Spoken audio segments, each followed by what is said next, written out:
Que o Senhor nos abençoe. Paulo, força. Boa noite a todos e bem-vindos também. Nós hoje vamos para o capítulo 9 do Evangelho de João. Alguns evangelhos alguns capítulos deste Evangelho são difíceis para mim, na medida em que nós podemos como que fazer uma avaliação quase da nossa situação e o apóstolo João, apesar de escrever para a época dele, para o contexto dele, mas há muitas implicações para nós que nós deveríamos igualmente refletir e questionar-nos se alguns problemas, alguns avisos, alguns assuntos que João levanta no seu contexto, na sua época, obviamente, se não se poderão aplicar a nós hoje e como é que nós poderíamos, ou que cuidados nós podemos ter para isso. Então, o capítulo 9, eu quero ver se consigo começar aqui a minha partilha então de ecrã.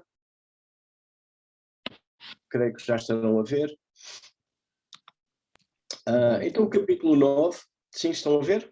Sim, sim. Ok, obrigado. O capítulo 9 trata da cura de um homem que era cego. E é interessante se nós olharmos para este capítulo juntamente com o capítulo 10, porque há algumas pistas que João menciona no capítulo 9 que depois ele vai tratar no capítulo 10. Portanto, não tenho aqueles slides de revisão, mas apenas queria lembrar que ao lermos o Evangelho de João convém nós percebermos a mente que este homem passou anos com Jesus, que viu e ouviu, portanto alguém enviado por ele, um apóstolo, como ele escreve, qual a intenção já sabemos, ele quer e está muito preocupado em nós como leitores percebemos quem é Jesus. Essa é uma pergunta que é repetida várias vezes ao longo do Evangelho. A identidade de Jesus é afirmada logo no prólogo como sendo o verbo, sendo ele mesmo Deus também, que se manifestou em carne, habitou entre nós, e depois, então o propósito é que eu creia que Jesus é o Filho de Deus e crendo eu posso ter vida eterna no seu nome. Nós também já notámos que João luta com alguns mal-entendidos que poderão surgir com o uso de palavras. Por exemplo, já notámos a questão de crer, que ele menciona no prólogo, aqueles que creram no seu nome deu o poder ou o direito de serem feitos filhos de Deus, mas também há aqueles que creem que até são chamados também de discípulos e depois desistem, vão embora. Então João vai lutando com tudo isso. Eu vou pedir então para alguém, por favor, a ler este capítulo 9, vamos ler o capítulo todo. Eu tenho dividido aqui em alguns parágrafos que nos dão alguns temas, e eu pedi então se alguém poderia abrir o microfone e fazer uma boa leitura deste capítulo do Evangelho segundo João. Caminhando Jesus, viu um homem cego de nascença, e os seus discípulos perguntaram: Mestre, quem pecou, este ou seus pais, para que nascesse cego? Respondeu Jesus: Nem ele pecou, nem seus pais, mas foi para que se manifestem nele as obras de Deus. É necessário que façamos as obras daquele que me enviou. Enquanto é dia, a noite vem, quando ninguém pode trabalhar. Enquanto estou no mundo, sou a luz do mundo. Dito isso, cuspiu na terra e, tendo feito lodo com a saliva, aplicou aos olhos do cego, dizendo-lhe: Vai, lava-te no tanque de Siloé, que quer dizer enviado. Ele foi, lavou-se e voltou vendo. Então os vizinhos e os que dantes o conheciam de vista, como mendigo, perguntavam: Não é este o que estava assentado pedindo esmolas? Uns diziam: É ele. Outros: Não, mas se parece com ele. Ele mesmo, porém, dizia: Sou eu. Perguntaram-lhe, pois: Como te foram abertos os olhos? Respondeu ele: O homem chamado Jesus fez lodo, untou-me os olhos e disse-me: Vai ao tanque de Siloé e lava-te. Então fui, lavei-me e estou vendo. Disseram-lhe, pois: Onde está ele? Respondeu: Não sei. Levaram, pois, aos fariseus o que dantes fora cego, e era sábado, o dia em que Jesus fez o lodo e lhe abriu os olhos. Então os fariseus, por sua vez, lhe perguntaram como chegar a ver, ao que lhes respondeu: aplicou lodo aos meus olhos, lavei-me e estou vendo. Por isso, alguns dos fariseus diziam: esse homem não é de Deus, porque não guarda o sábado. Diziam outros: como pode um homem pecador fazer tamanhos sinais? E houve dissensão entre eles. De novo, perguntaram ao cego: que dizes tu a respeito dele, visto que te abriu os olhos? Que é profeta? Respondeu ele. Não acreditaram os judeus que ele fora cego e que agora via, enquanto não lhe chamaram os pais. E os interrogaram: é este o vosso filho, de quem dizeis que nasceu cego? Como, pois, vê agora? Então os pais responderam: sabemos que este é o nosso filho e que nasceu cego, mas não sabemos como vê agora, ou quem lhe abriu os olhos também não sabemos. Perguntai a ele, idade tem, falará de si mesmo. Isto disseram seus pais porque estavam com medo dos judeus, pois estes já haviam assentado que, se alguém confessasse ser Jesus o Cristo, fosse expulso da sinagoga. Por isso é que disseram os pais: ele idade tem, interrogai-o. Então chamaram pela segunda vez o homem que fora cego e lhe disseram: dá glória a Deus, nós sabemos que esse homem é pecador. Ele retrucou: se é pecador, não sei. Uma coisa sei, eu era cego e agora vejo. Perguntaram-lhe, pois, que te fez ele?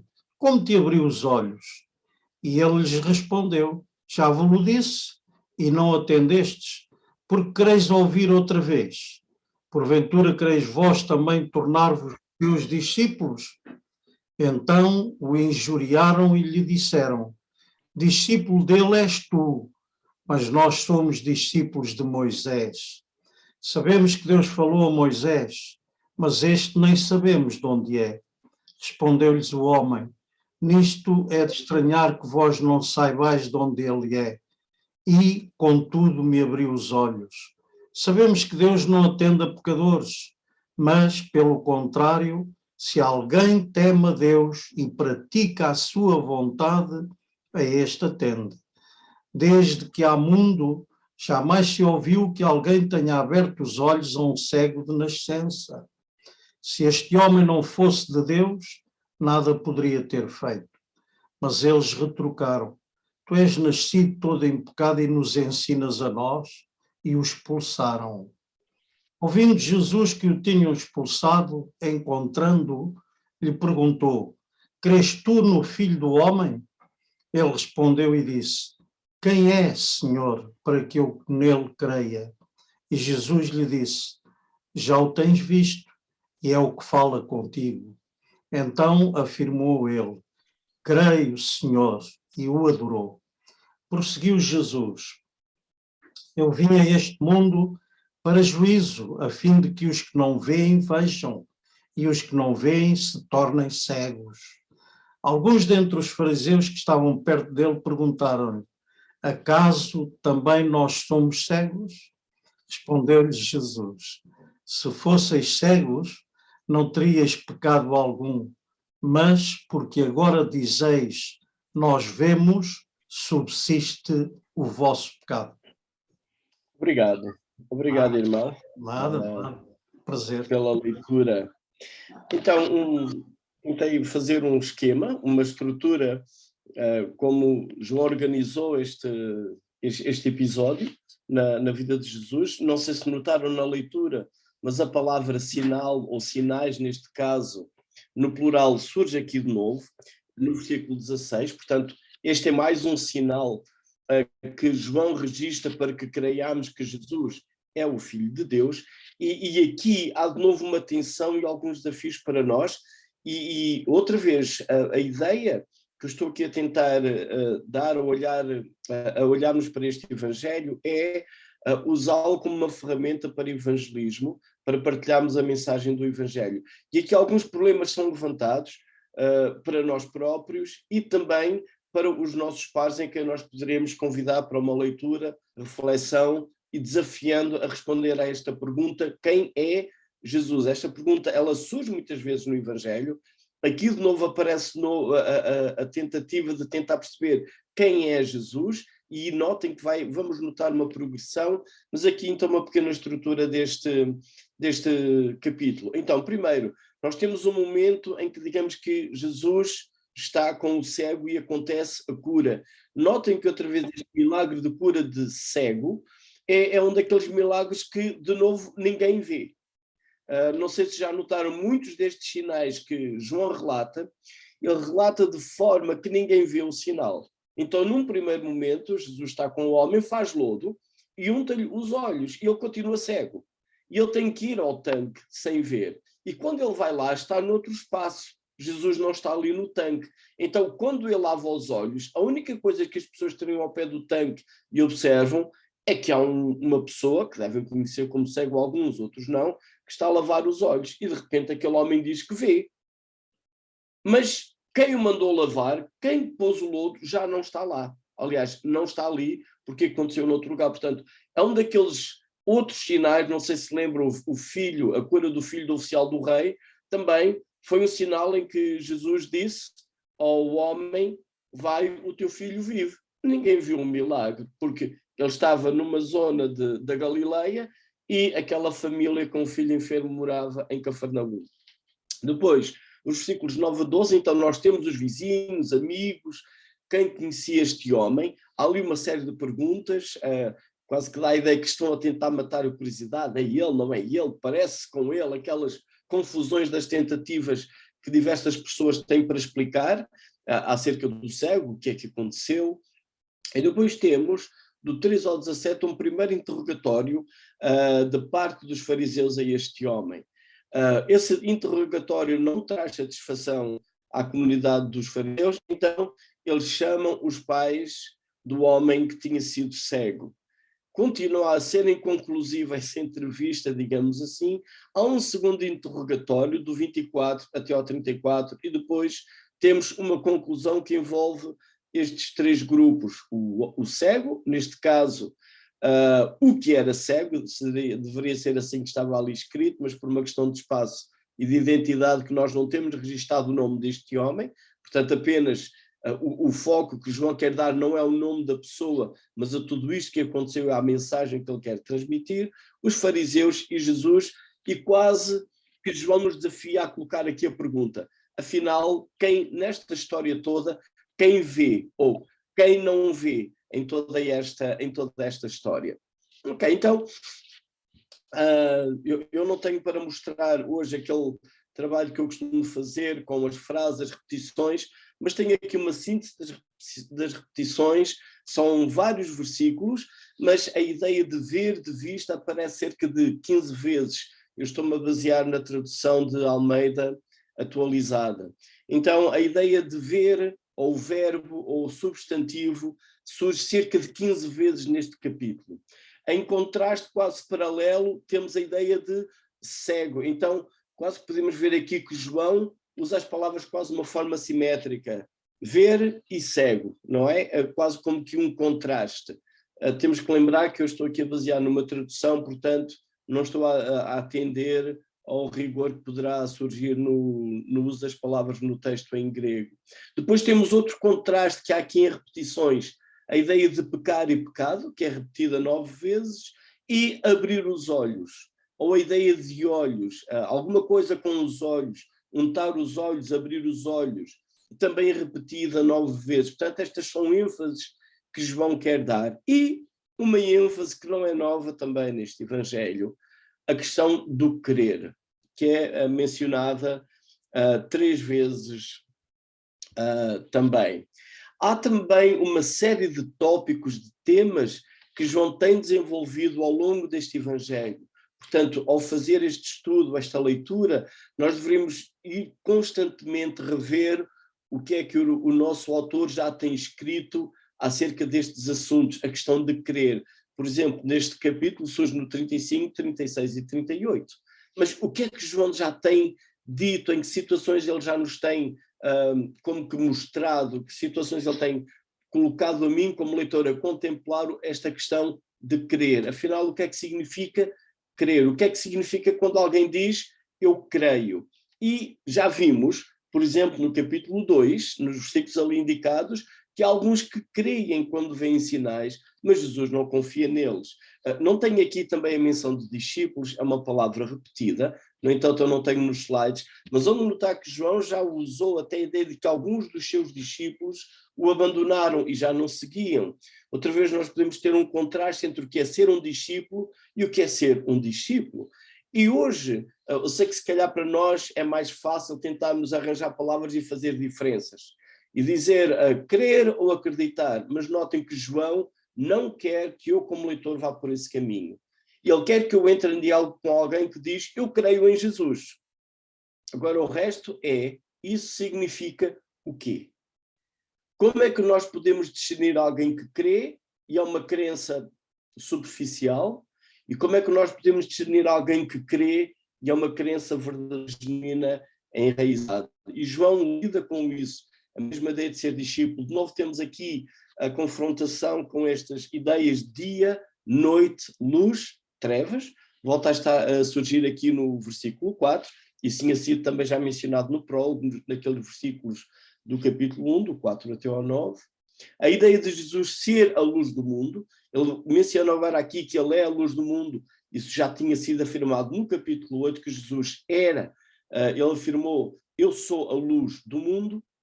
A ideia de que Jesus é vindo de Deus, ou seja, a sua proveniência, quem o envia, de onde ele é, a sua origem.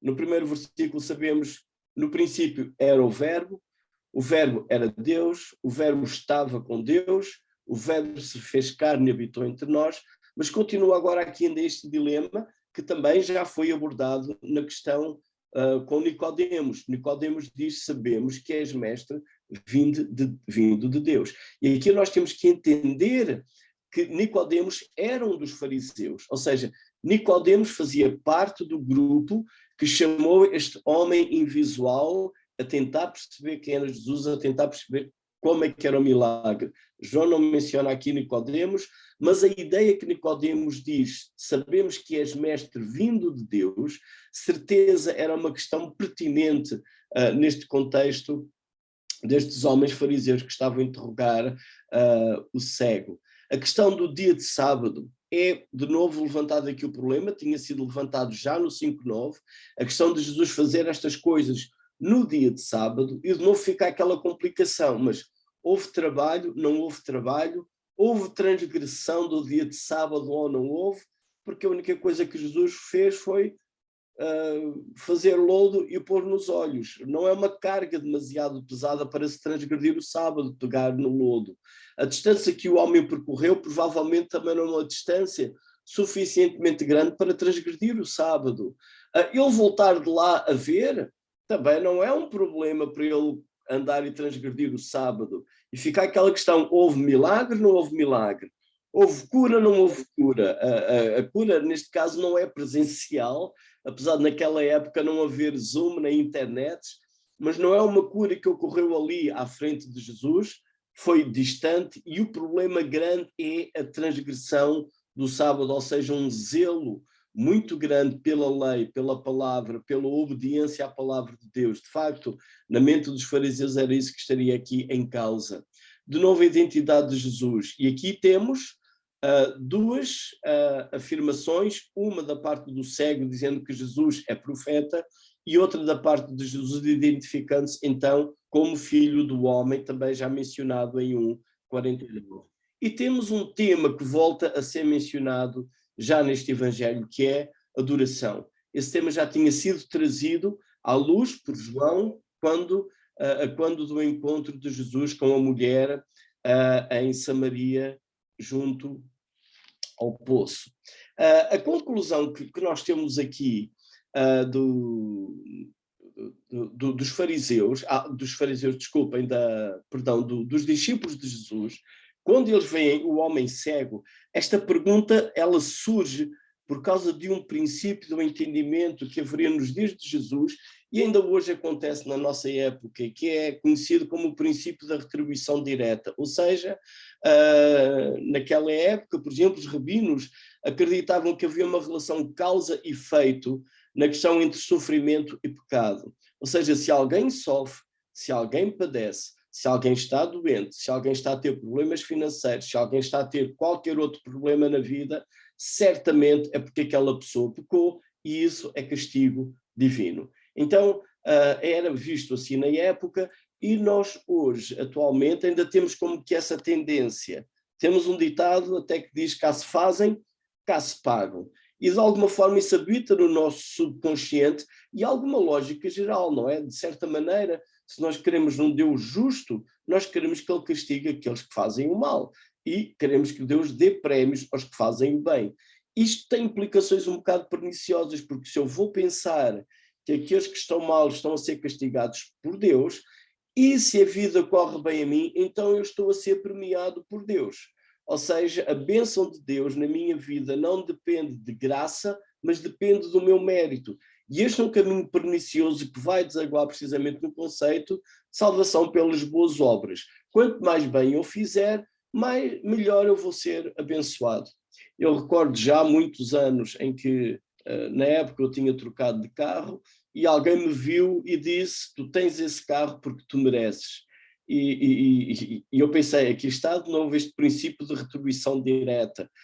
E era uma pessoa, minha amiga, com quem eu tinha confiança, brincávamos, e eu disse: olha, a única coisa que eu mereço é o fogo do inferno, não é este carro. Se Deus fosse justo comigo e tirasse a sua graça, o que eu merecia era fogo do inferno, nada mais. Tudo o que nós temos é graça. Este princípio da retribuição direta, por exemplo, nós podemos vê-lo no livro de Jó. E o amigo dele, e notem aqui, eu estou a usar a palavra amigo com alguma ênfase e ironia, porque creio que é a forma como o livro também tem. O amigo de Jó, Elifaz, diz-lhe assim: lembra-te, Jó, pensa bem, acaso já apareceu algum inocente? E onde foram os retos destruídos? São perguntas retóricas e, obviamente, a resposta é: já apareceu algum inocente? Não! Se algum inocente está a aparecer, não é inocente, é um pecador e está a ser castigado. Os retos são destruídos, sofrem? Não, Jó. Se alguém está a ser destruído e a padecer, não é reto, é um pecador e está a ser castigado. Ou seja, o que Elifaz está a dizer a Jó: Jó, tu sofres porque tu pecaste. Basicamente esta é a lógica dele. E notem que este texto encontra-se em Jó 4:7. Mas mais tarde, no capítulo 42, o nosso Deus, que gosta de mexer com os nossos pensamentos e alinhar-nos para pensarmos de acordo com o reino dos céus, diz assim a este senhor Elifaz: a minha ira se acendeu contra ti e contra os teus dois amigos, porque não disseste de mim o que era reto, como o meu servo Jó. E sabem, é interessante que temos um poema neste livro de Jó com amigos a dizerem coisas que aparentemente até parecem boas, bonitas, lógicas, mas se nós não fizermos um bom estudo da palavra, uma boa exegese, podemos correr um risco. Então, só queria aqui dar um pequeno à parte para o valor de uma boa exegese bíblica, de percebermos um texto, o seu contexto. Agora imagina que alguém vai pegar no primeiro momento em que Elifaz diz e cita as escrituras dizendo: lembra-te, acaso já apareceu algum inocente? E onde foram os retos destruídos? Onde é que isto está? Na Bíblia. E a Bíblia não fala a verdade? Claro que fala. Então esta afirmação é uma verdade. Cuidado, esta afirmação foi feita por alguém que vai ser repreendido pelo Senhor porque não está a dizer o que é reto acerca de Deus. E o livro de Jó, se nós citarmos os seus amigos, corremos o risco de estarmos a citar alguém a quem Deus esteve a chamar a atenção porque diziam coisas erradas. Esta é uma pequena parte que eu queria aproveitar para nós podermos valorizar uma boa exegese bíblica, de não pegar apenas num texto, divagar sobre ele, mas analisarmos um livro todo das Escrituras, vemos todo o argumento que ali é dado e daí então extrair a mensagem que quem escreveu aquele livro inspirado pelo Espírito Santo queria comunicar às pessoas na sua época, e Deus hoje ainda quer falar também para nós. Então, se este milagre, como é que eu ia dizer, se ele não é imediato, no sentido em que no momento em que Jesus fala com o cego com Jesus, ou Jesus junta os olhos, o milagre não acontece de imediato, digamos que ele leva algum tempo, portanto, é colocado logo, o cego vai ao tanque, lava-se e aí é que ele vê. Também parece que há alguma forma que este homem começa a ver, e este que eu estou a dizer é um ver entre aspas, quem é Jesus. Notem que no versículo 11, este cego dirige-se a Jesus como um homem. Diz assim o versículo 11, ele respondeu, o homem chamado Jesus fez lodo. Então, no versículo 11, quem é Jesus para o cego? É um homem que fez lodo e chama-se Jesus. É toda a informação que temos no versículo 11. No entanto, no versículo 17, este cego já tem um outro conceito de Jesus. Perguntaram, que dizes a respeito dele, visto que te abriu os olhos? E este homem já não diz, é um homem chamado Jesus. Ele já diz, ele é profeta.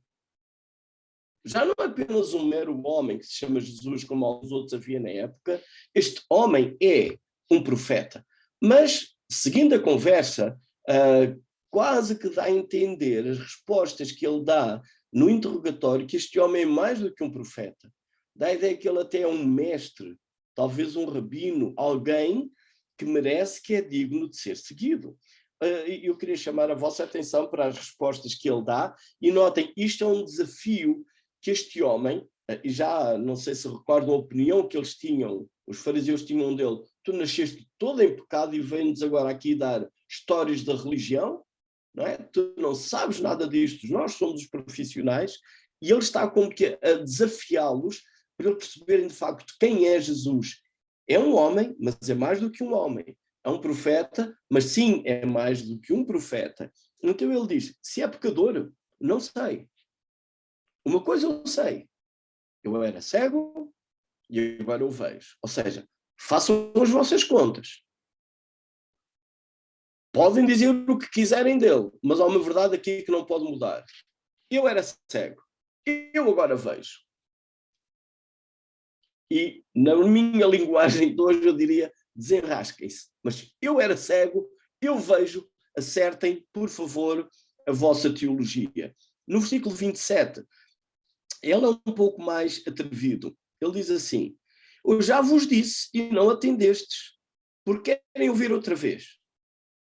Algo do género, vocês não percebem, são surdos, têm falta de inteligência, e ele ainda diz mais, querem vós tornar os seus discípulos?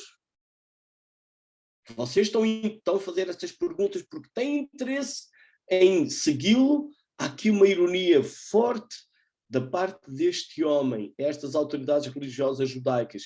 Isto revela que ele está como que a desafiá-los, as convicções que ele tem não são meras opiniões como que tinham feito. É o cego, parece com ele. As pessoas estavam a fazer este tipo de opiniões acerca dele próprio.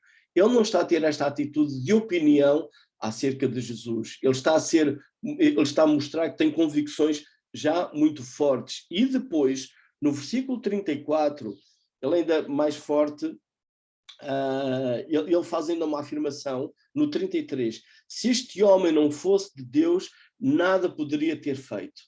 E isto leva-nos de novo a lembrar aquilo que João já tinha dito nas palavras de Nicodemos. Ninguém pode fazer os sinais que tu fazes se Deus não for com ele.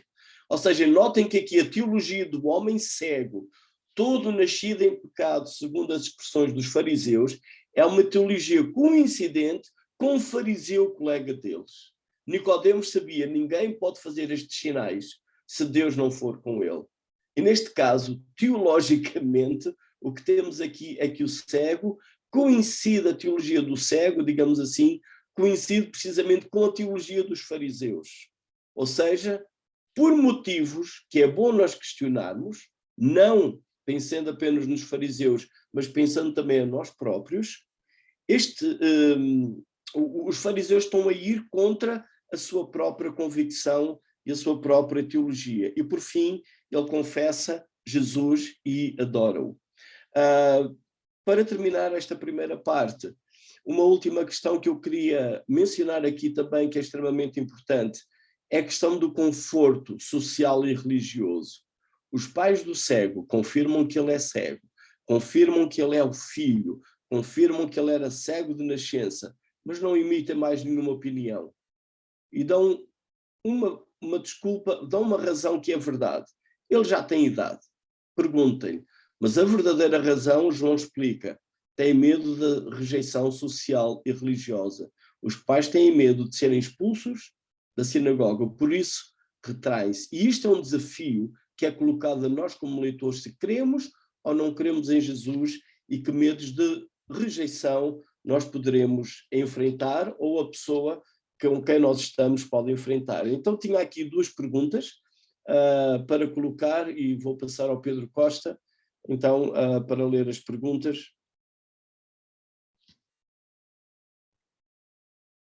Posso tirar o slide, Pedro, e tens que ligar o microfone.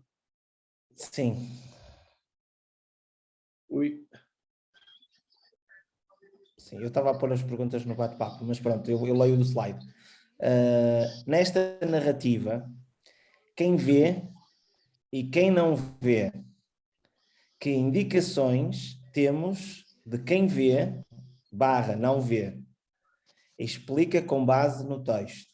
Portanto, a primeira pergunta é nós analisarmos esta narrativa que já foi lida, toda ela, e agora o nosso irmão Paulo explicou. Então temos que identificar quem é que vê e quem não vê, portanto, e explicar com base no texto. A segunda pergunta é, considerando todo o texto, em especial os 2 primeiros e os 2 últimos versículos, que relação existe entre a cegueira / não ver e pecado? E justifica. Portanto, estas são as 2 perguntas que estão aí no bate-papo, e então a ideia, como habitualmente, é vamos nos dividir, portanto, desta vez vamos nos dividir em 3 grupos, e então escolham logo rapidamente um representante que possa fazer um resumo das conclusões destas 2 perguntas, e para que depois voltamos aqui à sala principal e possamos compartilhar um resultado de cada uma das perguntas. Portanto, vamos então nos dividir como habitualmente em grupos, e até já. Vamos como habitual fazer aqui um pequeno resumo às perguntas por grupos. Então vamos à sala número 1, onde estava o Luís Alves. Quem é que é o responsável pelo resumo da sala 1? É ligar o microfone. É o António Dias. É o António Dias? É.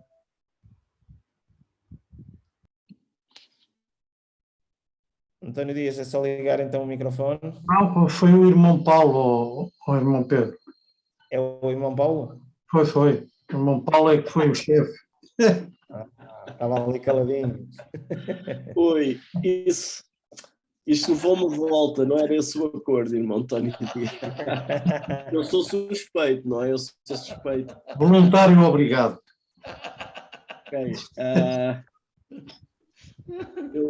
Ok. Eu aceito o desafio. Não estava à espera.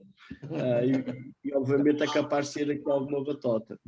Ok, mas basicamente o que o grupo disse em relação à primeira pergunta é que quem via, de facto, quem ficou aqui a ver seria o cego. Ele ficou a ver nas 2 dimensões, digamos assim. Ele ficou a ver quem era Jesus no aspecto físico, a sua fisionomia, mas ele também ficou a ver quem era Jesus no tocante àquela pergunta: quem é este homem, quem é Jesus? Então ele percebeu quem era Jesus. Então há algumas pistas no texto que mostram isso. Por exemplo, a questão depois de ele ter adorado, e vamos ver isso também mais à frente. Na segunda pergunta, os 2 primeiros versículos e os 2 últimos, Aqui eu vou fazer a minha batota, não é? Porque eu fiz a pergunta porque eu tenho a resposta na cabeça. Podem concordar ou não com ela.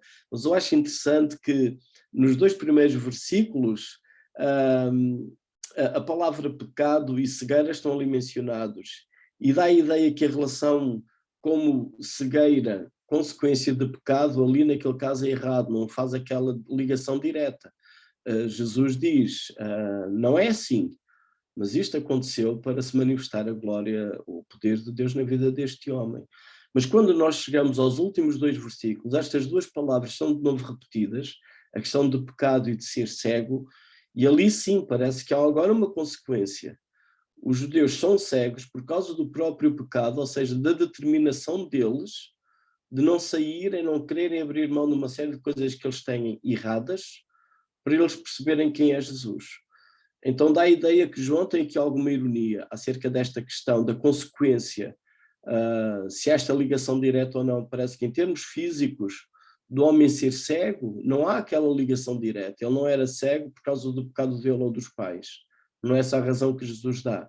Mas no fim, Jesus afirma claramente, porque eles dizem que veem, de facto eles são cegos e permanecem no pecado. Ou seja, há ali uma ligação direta entre o pecado dos fariseus e a cegueira também que eles têm. Não sei se foi um bom porta-voz, mas acho que disse mais a minha opinião. Liga ao microfone, Pedro.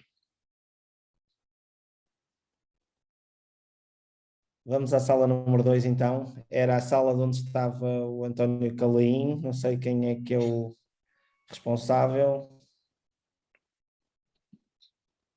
Boa noite, eu sou o porta-voz da internet, esteja a chegar em perfeitas condições. A primeira pergunta sobre quem vê e quem não vê, nós podemos perceber que, embora o cego fosse em condição natural, embora ele fosse cego, ele conseguia ver. Ele, portanto, demonstrou que via espiritualmente e ele pôde explicar isso diante mesmo, até diante dos fariseus. E quem não via, nós dissemos que os religiosos, os fariseus, e através da pergunta dos discípulos, podemos ver que eles tinham alguma dificuldade para compreender algumas coisas espirituais. Ao perguntar quem pecou, se terá sido o cego ou os pais. Então nós vimos que eles tinham uma dificuldade. A segunda questão sobre a relação entre a cegueira e o pecado, no grupo discutiu-se a questão apresentada em 1 Coríntios, onde o próprio Paulo escreve que o Deus deste século cegou. Nós podemos ver aqui que há uma cegueira clara para os que estão sob domínio das trevas, dominados pelo maligno. Mas o Senhor, portanto, disse: haja luz nos corações daqueles que o creem. E aqui nós podemos ver que é o contraste daqueles que veem e daqueles que não veem. Também alguém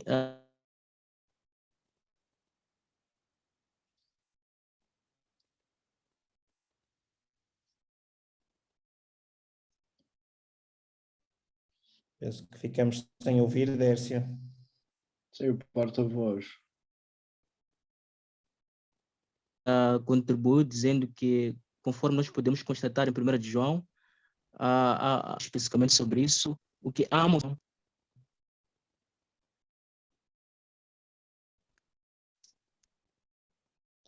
Penso que perdemos outra vez.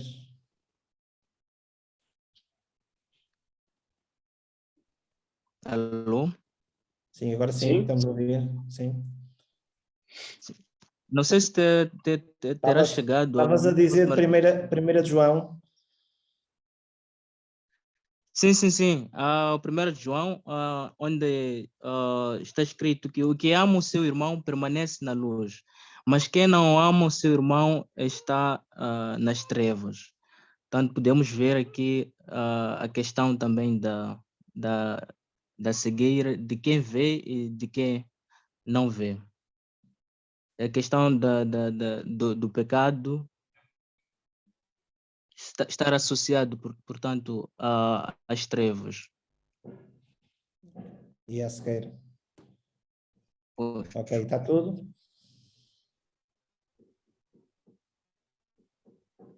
Vamos então passar para a sala 3. E então temos o Pedro. Sou mesmo. Então, relativamente à primeira pergunta, quem é que vê e quem não vê, nós pronto, concluímos logo desde o início que quem não vê são aqueles que não têm visão espiritual, e depois distinguimos aqui dois tipos de quem vê, digamos assim. Portanto, temos o cego, que não via fisicamente, e tínhamos também os fariseus que não viam, que não estavam no ser espiritual. E depois, mais à frente, o cego passou a ver tanto fisicamente como espiritualmente. Notamos aqui alguns versículos, que eu se calhar não vou ler, mas posso deixar aqui a referência. Portanto, o cego passou a ver fisicamente, digamos que no versículo 25, e a cegueira espiritual também passou, digamos, no versículo 33 e 38. Portanto, temos ali alguns indícios de que o cego se apercebeu da sua condição e então passou a ver. Também os fariseus, digamos que nós apercebemos da cegueira deles nos versículos 16 e 30 do capítulo que nós lemos. Relativamente à segunda pergunta, pronto, nós já sabemos a resposta certa, que Paulo já deu, não é? Portanto, aquilo que eu vá dizer não estará mais certa do que a do Paulo, mas nós tiramos aqui algumas conclusões, portanto, dos versículos que estão citados.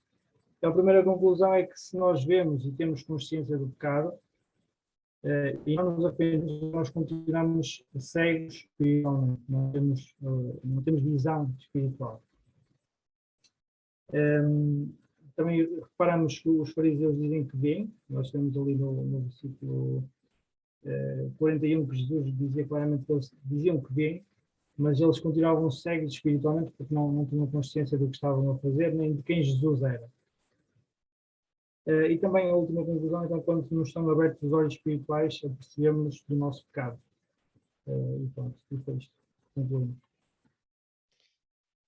Obrigado, Pedro. Vamos então dar continuidade também ao nosso estudo, só relembrando também ao Paulo que no chat também surgiu uma pergunta, para depois no final podermos então abordar. Se eventualmente surgir mais alguma pergunta, portanto os irmãos podem, através do chat, do bate-papo, poderem escrever a respectiva pergunta para que depois da intervenção agora do nosso irmão Paulo, depois possamos responder a essas mesmas perguntas. Vamos então com toda a atenção, no mesmo espírito, passar para o nosso irmão Paulo, para podermos dar então continuidade mais um pouco a este estudo deste capítulo. Paulo. Ok.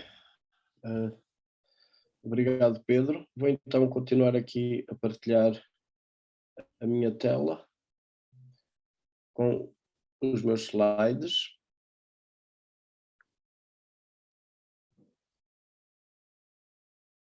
Ok? Então, o capítulo, não sei se estão a ver. Está escuro o slide, não sei se o slide está todo preto. Não, não está. Há de ser um erro aqui nisto. Não está a mostrar nada. Peço desculpa, vou tentar partilhar aqui. Não consegui ativar a partilha. Okay. Há pouco correu bem, agora está a dar problemas.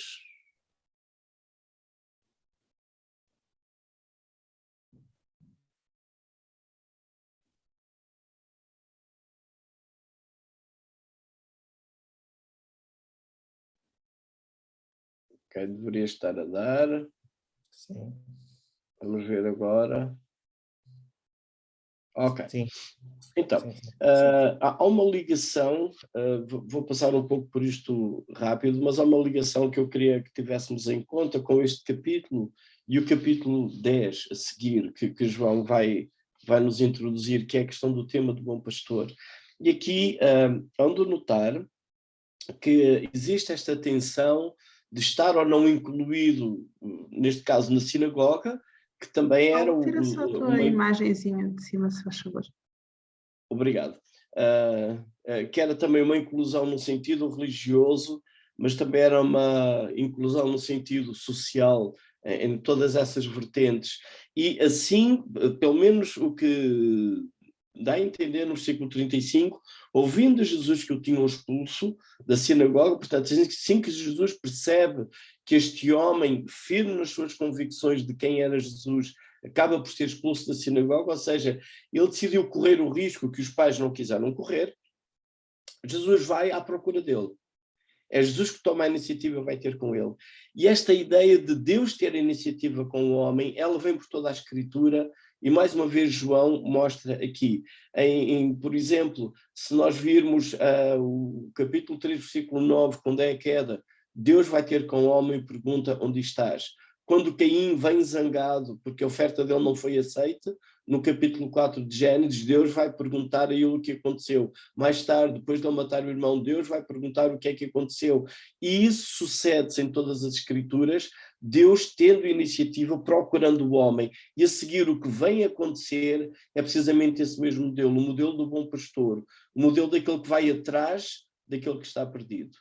E aqui nós temos realmente este caso, que Jesus foi atrás desse homem. E essa é uma mensagem que João também quer transmitir, não aquele sentido de que Deus veio, morreu e agora apenas as pessoas vão a ele, mas Jesus também vai ter com o ser humano que está perdido e separado de Deus.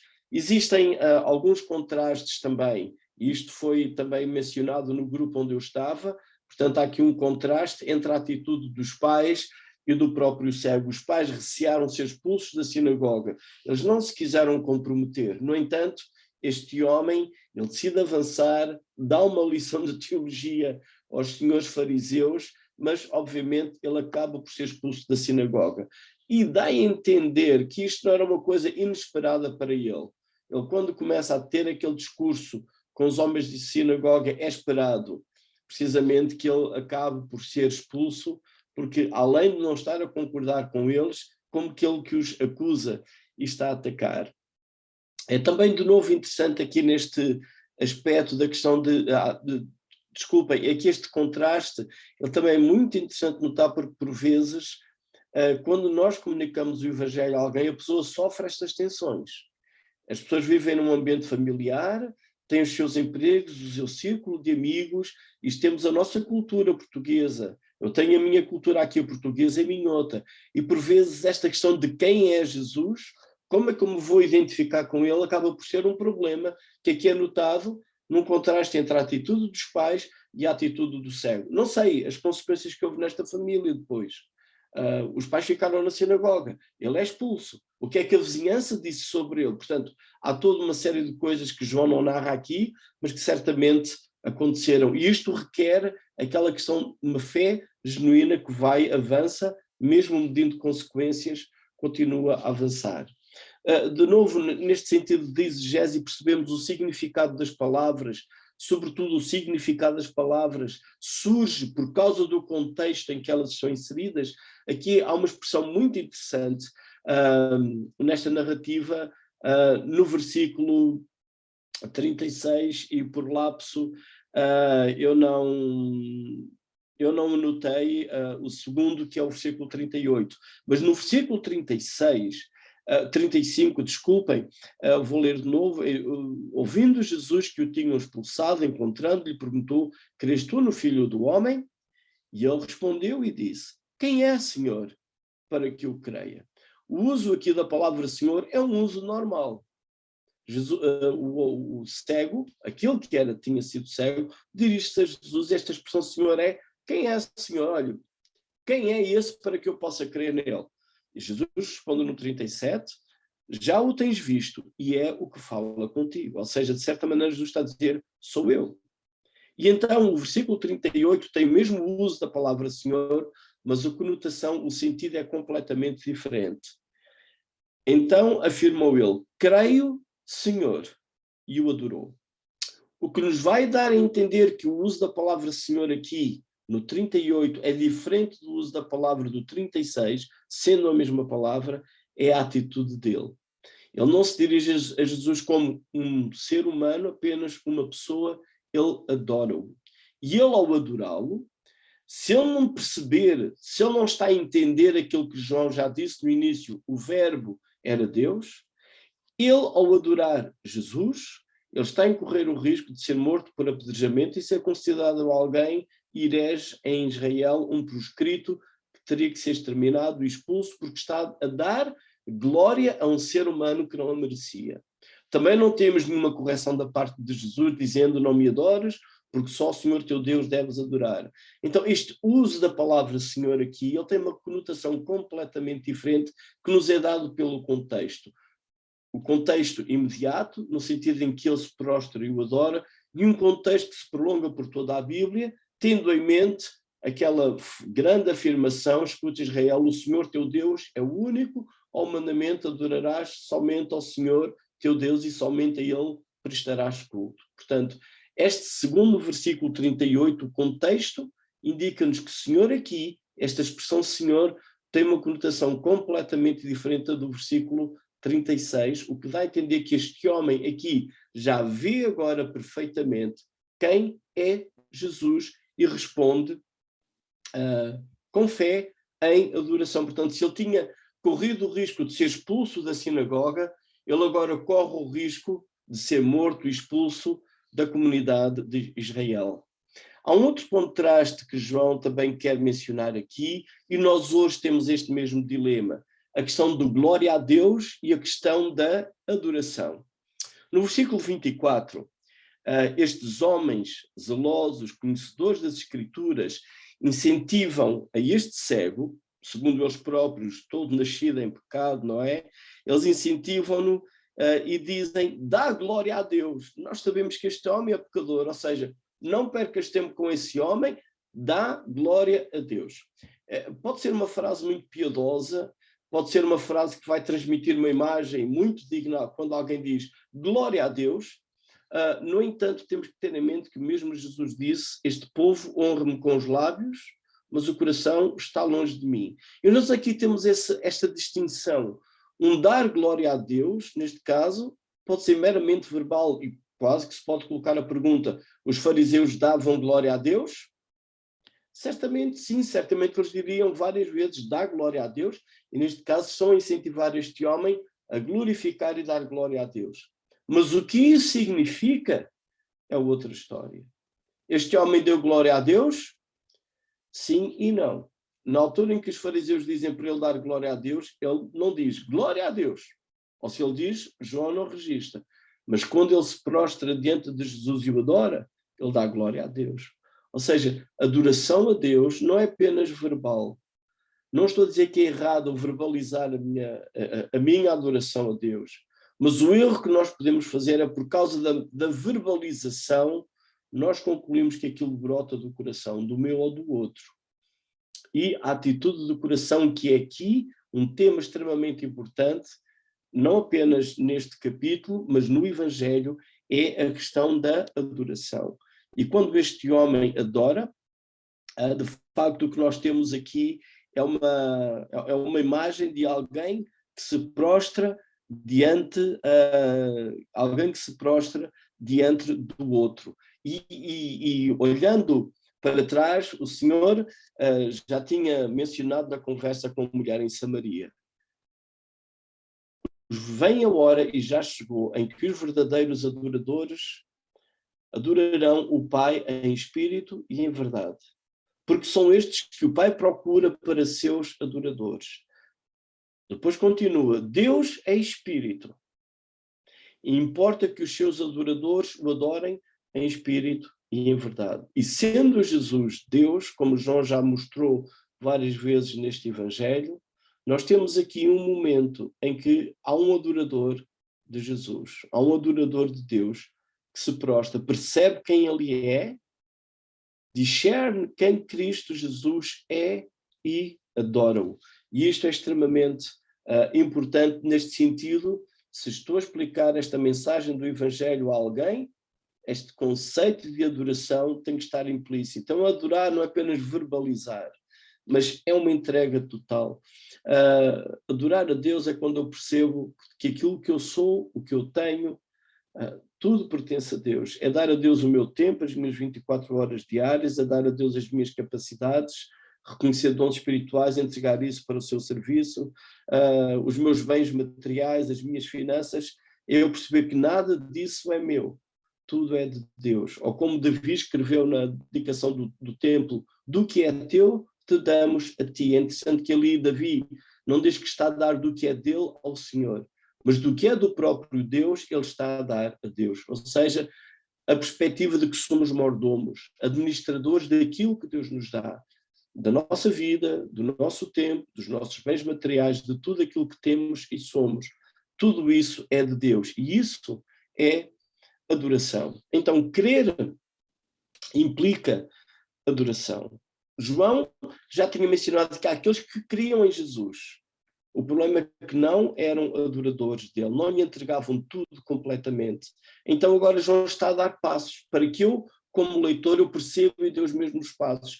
À medida que eu leio o Evangelho, eu vou percebendo quem é Jesus, o meu conceito de crer tem que ir sendo mais refinado, tem que ir sendo mais apurado. E agora aqui eu estou a perceber que eu, para crer, efetivamente, para ter aquela crença de vida eterna, que é o que João pretende, eu preciso ter esta atitude de me lançar diante de Jesus e adorar. Então, deveríamos ser adoradores de Deus. Eu, no início, eu tinha mencionado que este era um capítulo difícil para mim, e vou explicar porquê rapidamente. É que algumas semelhanças que eu noto em mim e nestes fariseus, eles eram líderes religiosos. Alguns de nós aqui somos líderes religiosos, anciãos em igrejas.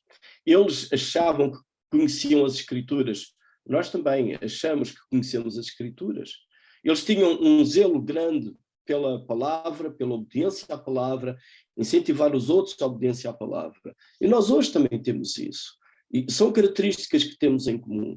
No entanto, todas estas características não impediram de eles cometerem este pecado que lhes causou cegueira.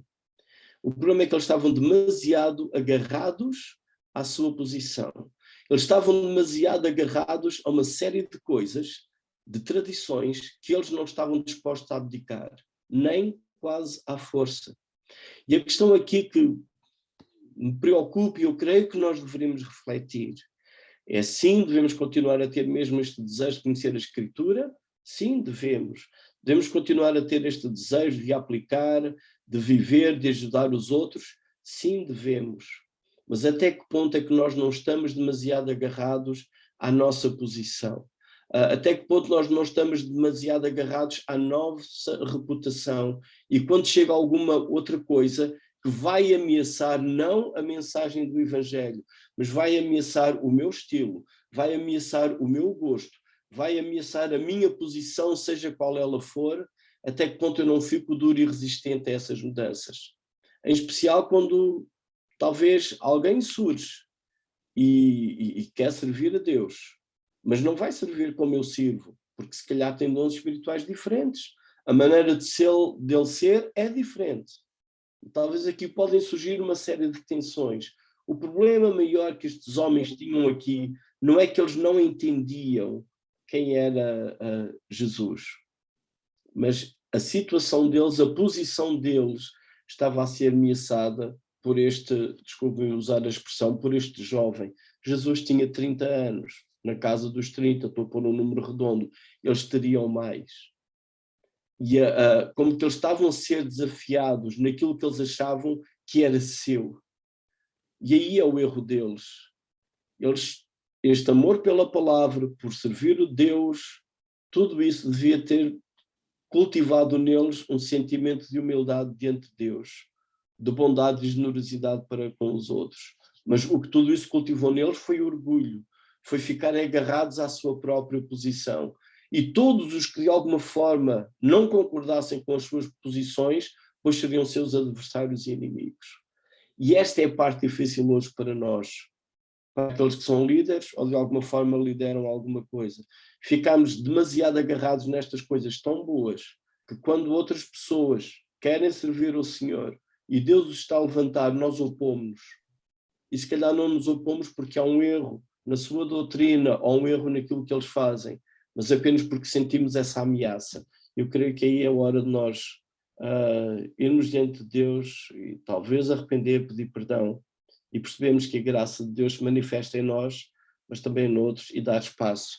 E isso também é adoração. Então, quando nós estamos dispostos a entregar a Deus tudo aquilo que Ele merece, tudo aquilo que é digno, tudo aquilo que nós temos, de novo, eu creio, vi aqui passar em rodapé a pergunta, depois eu irei vê-la melhor, mas talvez a melhor maneira que nós podemos descrever a adoração é quando eu percebo que eu nada tenho e tudo aquilo que eu tenho é do meu Pai do céu e entrego tudo a Ele, tudo está nas mãos dele. E nesse sentido, se tudo é dele, eu nunca perco nada, porque eu nada tenho, tudo é dele. E eu posso confiar nele, que aquele que começou boa obra em mim também há de terminar. Que sejamos adoradores genuínos deste Deus que nos ama, que nos persegue num bom sentido e nos quer para Ele eternamente. Deus vos abençoe. Obrigado, Paulo. Ora, temos ainda algumas perguntas no chat, mas como a hora vai avançada, vamos só, como habitualmente, terminarmos com oração e depois aqueles que queiram realmente continuar, vamos só debater aqui algumas das perguntas que estão aqui e então eu ia pedir, para terminarmos com a oração, ia pedir ao nosso irmão Humberto Gomes, se ele poderia ligar então o micro e só fazer aqui o término e depois iremos continuar com as respectivas respostas. Oremos. Nosso Deus e Pai, agradecemos pela Tua palavra. Este Evangelho de João tem sido gratificante para as nossas vidas, temos tirado proveito de muitos ensinamentos da Tua palavra, a perspectiva deste servo conforme escreveu, mas sabemos que tudo isto foi dirigido pelo Espírito Santo, revelou a João como devia escrever este Evangelho, um pouco diferente dos outros, mas Senhor, aqui falando acerca da redenção, da salvação que há em Jesus. Esta noite aprendemos de facto muitas coisas acerca da Tua palavra. Continua a abençoar o Teu servo Paulo, Senhor, para que ele possa transmitir-nos o recado. Certamente és Tu que colocas no seu coração as palavras para que sejam ditas a cada um de nós. Abençoa as igrejas aqui representadas esta noite, vencer com o Teu povo, de uma maneira geral, Senhor, entregamos de facto todas as coisas e também pedimos-te, de facto, que nossos irmãos estão com Covid, que Tu restaures do Covid. Sabemos que não é fácil passar por essa situação, mas o nosso irmão José Águas e a sua esposa, que Tu possas também, Senhor, tocar as suas vidas e os restabeleces desta praga que estamos a viver neste momento. Mas sabemos que Tu continuas a ser o mesmo Deus do poder, o mesmo Deus vivo.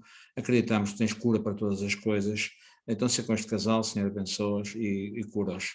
Entregamos todas as coisas ao Teu cuidado nesta noite, agradecendo este momento que passamos todos juntos na Tua presença, agradecendo tudo em nome do Senhor Jesus e com ação de graças. Amém. Amém. Queremos então assim dar concluído este estudo, mas de qualquer maneira aqueles que realmente queiram sair podem saí-lo, mas vamos só continuar aqui, como existiu aqui algumas perguntas, iremos fazer a resposta também às mesmas, mas os irmãos que eventualmente queiram sair estão à vontade para o poderem fazer.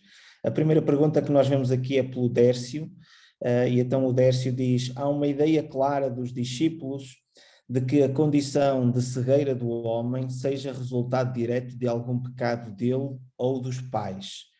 Como hoje, no nosso contexto, podemos explicar esses equívocos ainda presentes na cabeça de alguns? Só para criar um exemplo, na sociedade moçambicana há uma superstição de que a pessoa albina é resultado de um pecado em sua geração ou uma espécie de maldição. Paulo. Ok. O problema com esta ideia que os discípulos de Jesus levantaram, ou até mesmo aquilo que os fariseus da época pensavam, o problema maior não é a questão de que o pecado traz consequências. A questão que temos não é essa.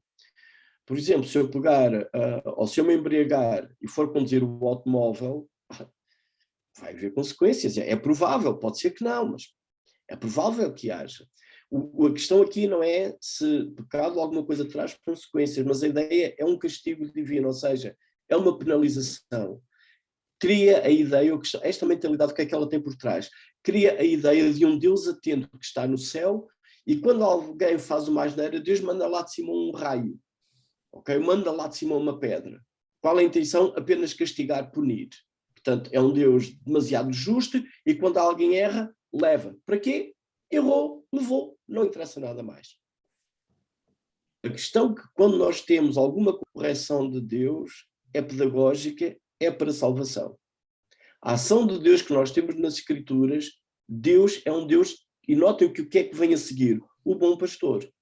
Ora, se este conceito fosse defendido por Jesus, o capítulo 10 não estaria aqui colocado. A ovelha perdeu-se, pois então que parta a perna. A ovelha fugiu, pois então que lhe seja acontecido isso, haveria penalização para a ovelha. Mas o capítulo seguinte vai mostrar este coração de um Deus que age com graça, mesmo quando há erro. A ovelha perdeu-se. E o que é que o pastor faz? Não fica a cuidar das santinhas. Ele vai atrás daquela que errou e vai buscá-la. E este conceito, nesta questão da sociedade africana, então, ou nós temos os nossos problemas também, o lado pernicioso que isto tem, eu também estava aqui a ver um comentário do irmão Samuel, não foi o cego quem pecou, nem tampouco os seus pais, mas podia ter sido por causa disso ou não. A pergunta não é bem se podia ter sido por causa disso ou não, a questão é o pensamento que está atrás. Haver uma coisa que acontece, uma desgraça que acontece, sendo mera penalização divina. Se há alguma coisa que eu sofro, não é apenas um problema, desculpem, não é apenas um castigo que Deus me dá só para me fazer mal. Deus corrige a quem ama. Então a ação de Deus na vida do homem não é para afastar o homem de Deus, mas é para o ir buscar. E esse é o contexto que nós temos aqui. Notem quando o homem é expulso da sinagoga, Jesus vai procurá-lo, e o capítulo 10 é precisamente o quê? O bom pastor que vai atrás daquela ovelha. Então, esta ideia de que há situações... desculpem, isto é um pecado eterno, porquê? Porque tudo aquilo que acontece neste mundo, de facto, de mal, é consequência do pecado.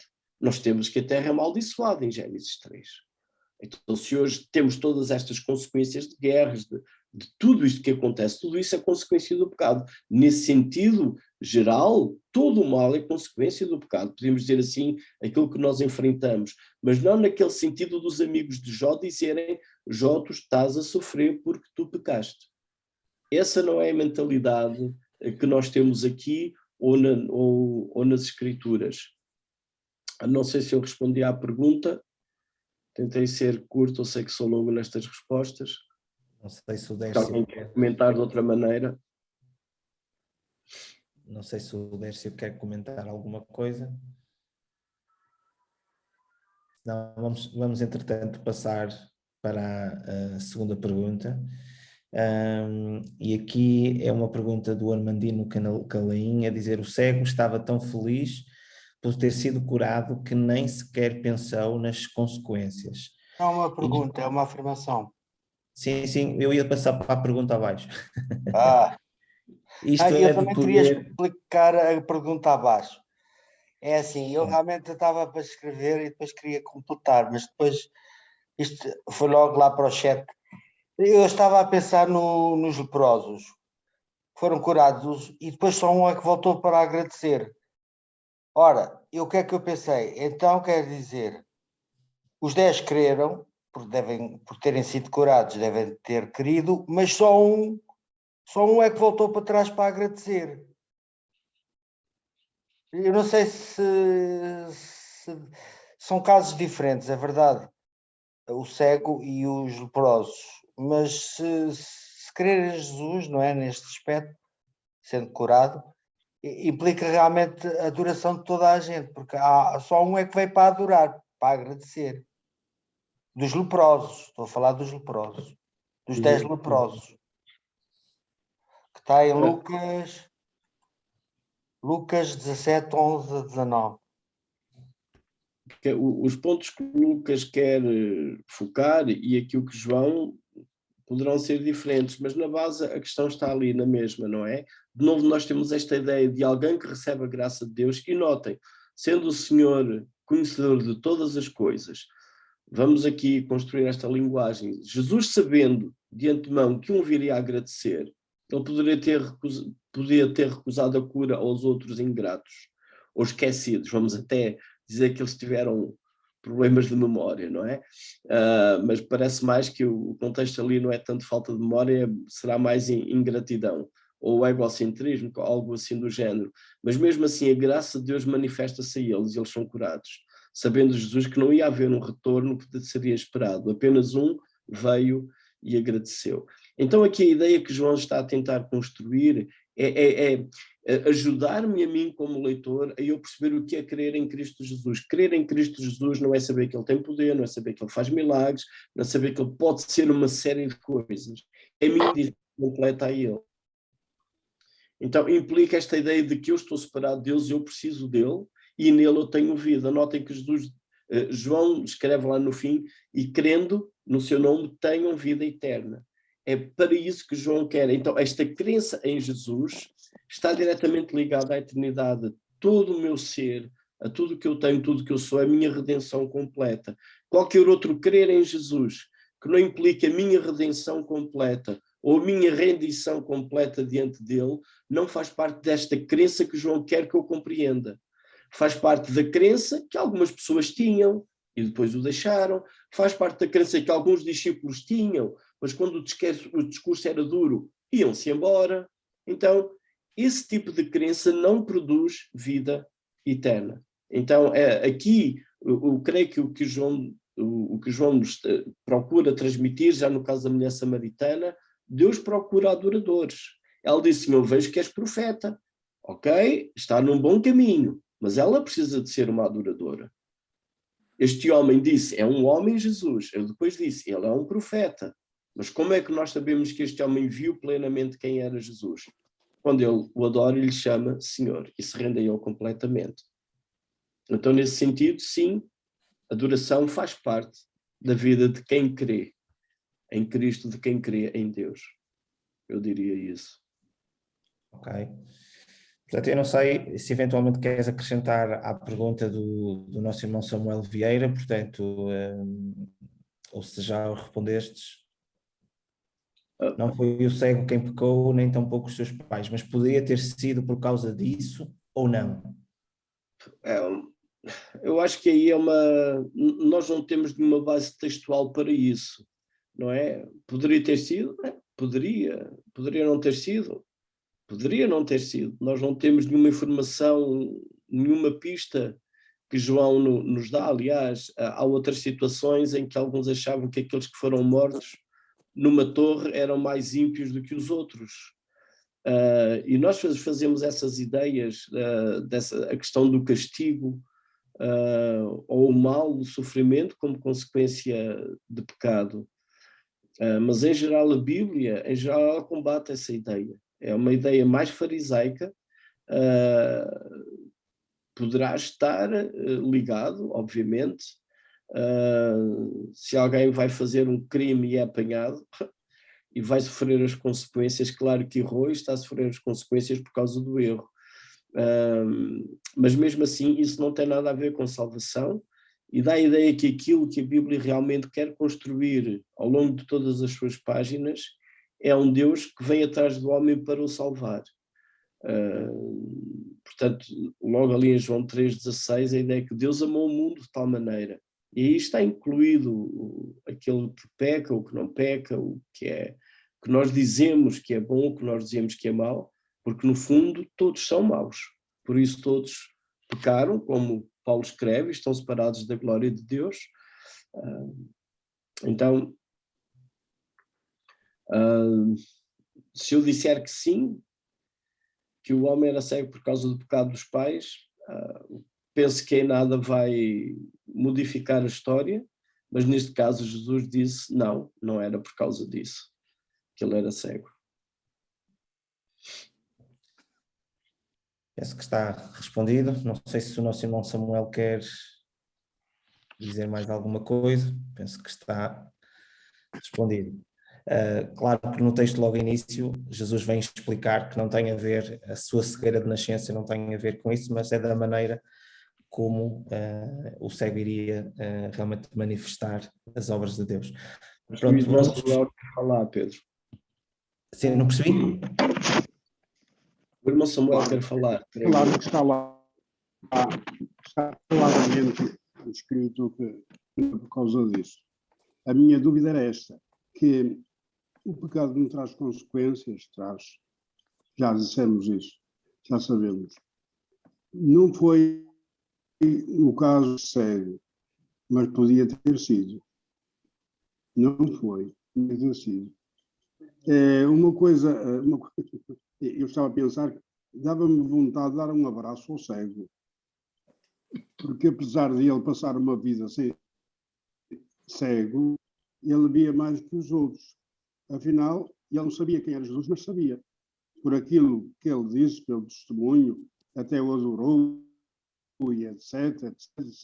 Ele afinal sabia quem era o cego. Como é que ele soube aquilo? Durante uma vida permaneceu cego. Como é que ele sabia? Com certeza o Espírito Ele era cego, não era Senhor também trabalhou nele, não é? Trabalhou na vida dele. Outra coisa, não confio na honestidade dos fariseus. Eles aqui disseram que não sabiam quem é Jesus, não sabemos quem é esse homem, nem sabemos onde ele é. O colega dele, no capítulo 3, diz que nós sabemos que nós, plural, sabemos de onde tu és, de onde tu vens. Então, eu aqui não estou a acreditar na sinceridade ou na honestidade daqueles homens. Eles eram maldosos, eram falsos, eram hipócritas e viviam na sua hipocrisia. Não admira que o Senhor Jesus lhe desse, bem, não digo o que é, pelas costas abaixo. Boa noite a todos e até a segunda, se Deus quiser. Uma semana boa para todos, está bem? Não sei se alguém quer dizer também algum anúncio. Eu sei que vai existir a Assembleia Geral. Boa noite também, irmãos. Boa noite abençoada para todos. Boa noite abençoada.